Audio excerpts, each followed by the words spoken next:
Welcome to another mentoring moment with Dr. Mo.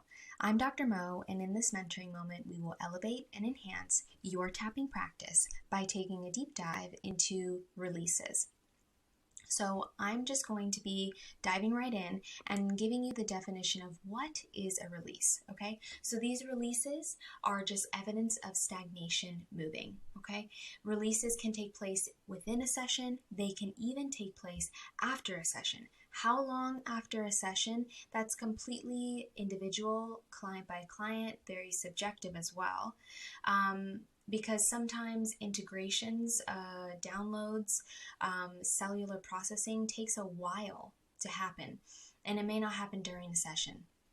So that's why I've created this video, so that you can be aware of, the signs that happen within a session, or even if your client gives you a report of what happened after the session, you can begin to see, oh, maybe there are some releases happening here.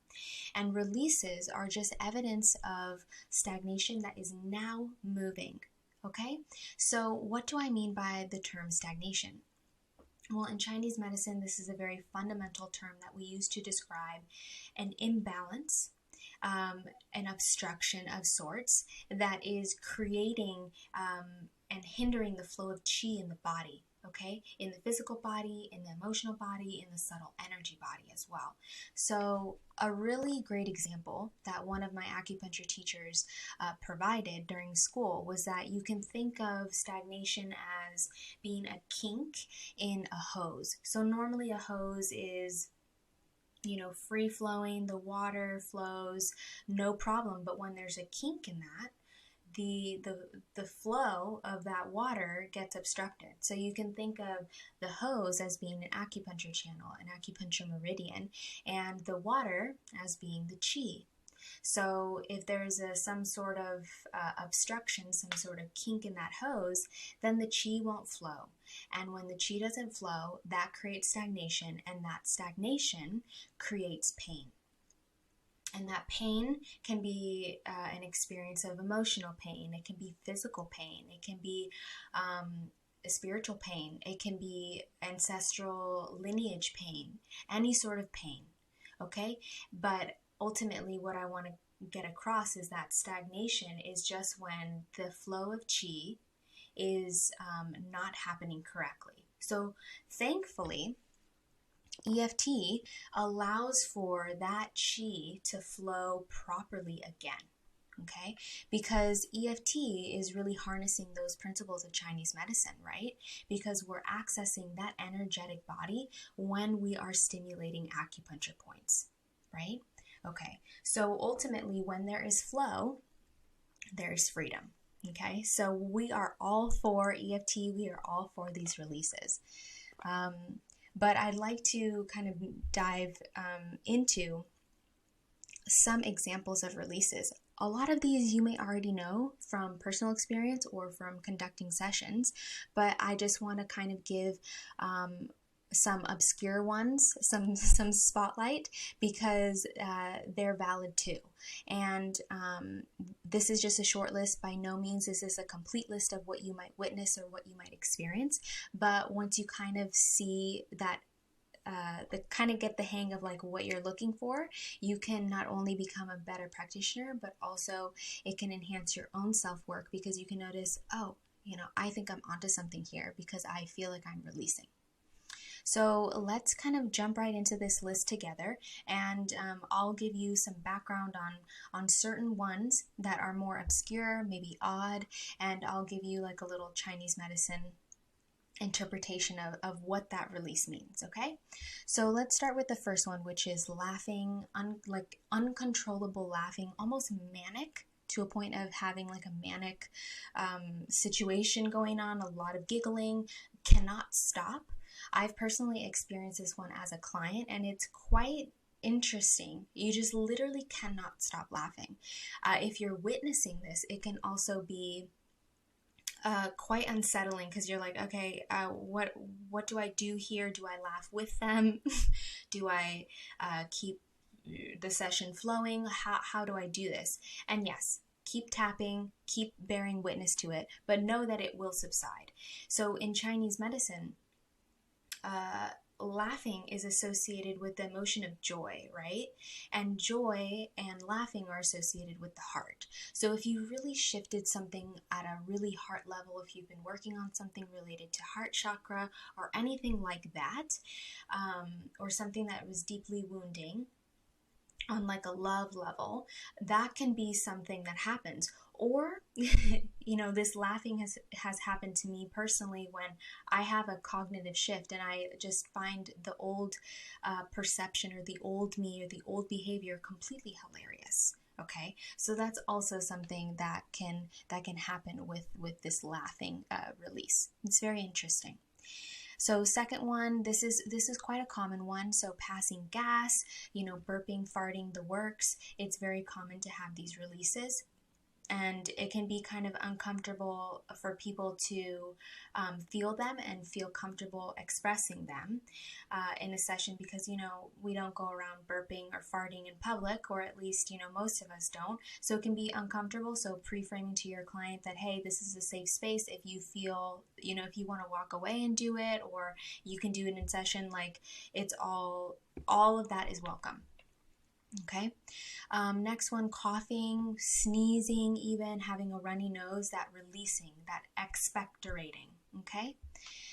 Next one is yawning. This is super common. Okay. We always see a lot of yawning, which is great. Physical pains is something also that can happen within a session, also after a session. This one might be uncomfortable to experience, obviously. But what is happening here is that the energy or the chi is coursing around and through that area of stagnation. And as it's doing that, if you just visualize like there's a kink in the hose that you're working on, that you're tapping on, that kink to restore that flow. But so the energy, every time that energy hits that kink, it's kind of like chipping a little bit away at that obstruction. And when that happens, that creates this sense of pain. So it's temporary, and oftentimes it's necessary. So being mindful of that, but it can be really helpful so that you're not pushing your client or yourself to the limit. But this is something that can happen when you're kind of restoring that hose back to its aligned state. Okay. Next release could be shaking. You're literally shaking off the trauma. Smells. So you can smell something that was in your body at one point and you are releasing it. In that same vein, you can also taste something. So we absorb so many toxic chemicals from the environment, from our own bodies as well. So EFT can be very moving in that way, that you can just literally expectorate and expel those toxins through your skin, through your orifices. Okay. Ringing in the ears can also happen. Crying, obviously, there's a lot of releases are done through tears. Sweating, increase in saliva as well. A desire to have a bowel movement, a desire to use the restroom. We see this a lot when we get like nervous tummy or something like that. We have this desire to kind of run to the bathroom, and this is very much a sympathetic response because you don't need what's in your intestines to run away from that paper tiger, right? You just want to get rid of it so you can do your thing and you can survive.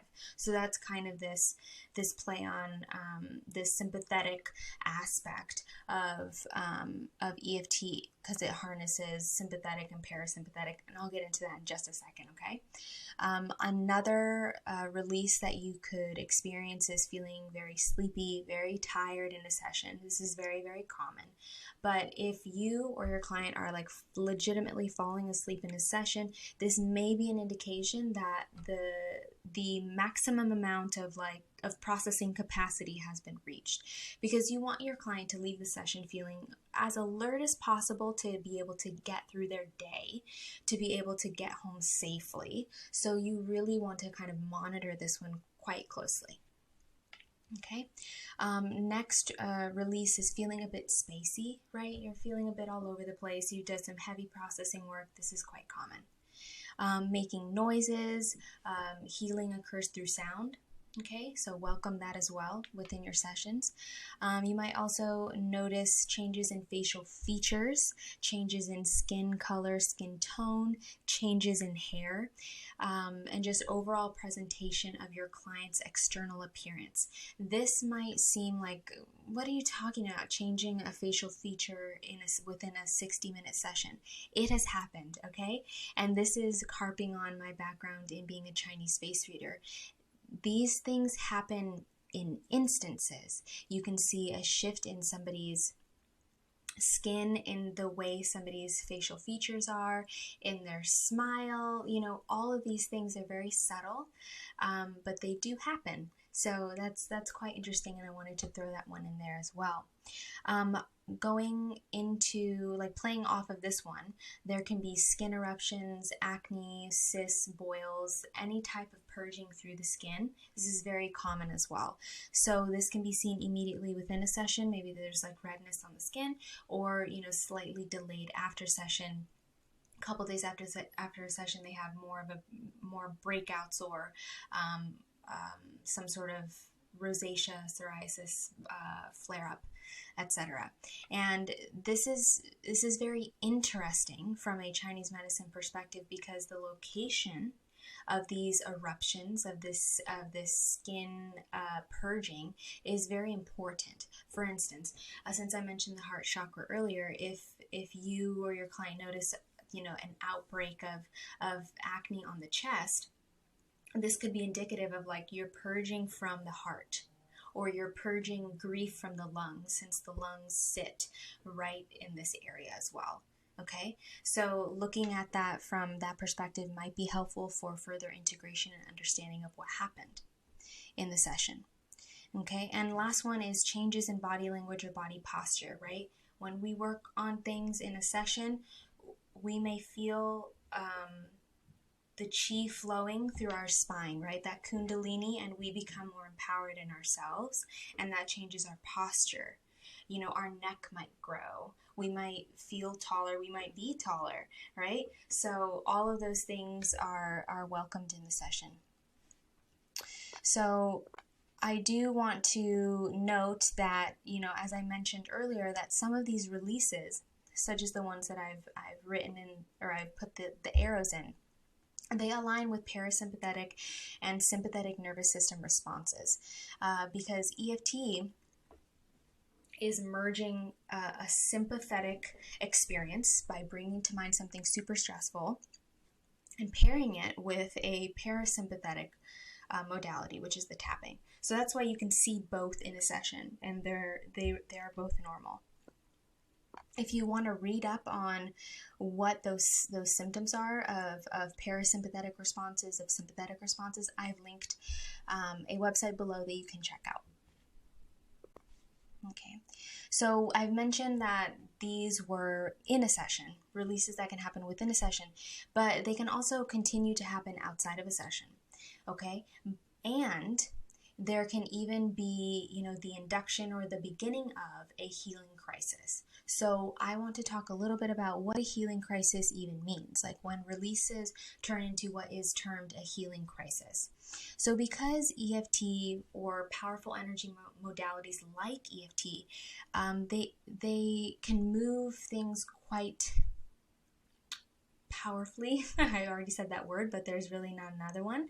And that can lead one to experience what is called a healing crisis, which is basically a temporary worsening of symptoms or onset of new symptoms that seem to be out of the ordinary, that are quite odd, and that they can be quite intense for a short amount of time. So a healing crisis or a healing crises, they just indicate a purge of toxicity that was built up in the body. And that now your body is ready to let it go, ready to release it. So, but even though these healing crises can be indications that you're making progress, if at any point like you feel that your client may need to seek medical attention, or your client themselves feels that they should seek medical attention because it's worrisome what they're experiencing, by all means encourage that, because as EFT practitioners, we are not licensed to treat, we are not licensed to make any diagnoses unless we have that in our toolkit and we are medical professionals. Okay, so that's just a note on ethical practice. But to round out this video, I just wanted to talk about why it's important to notice these releases, right?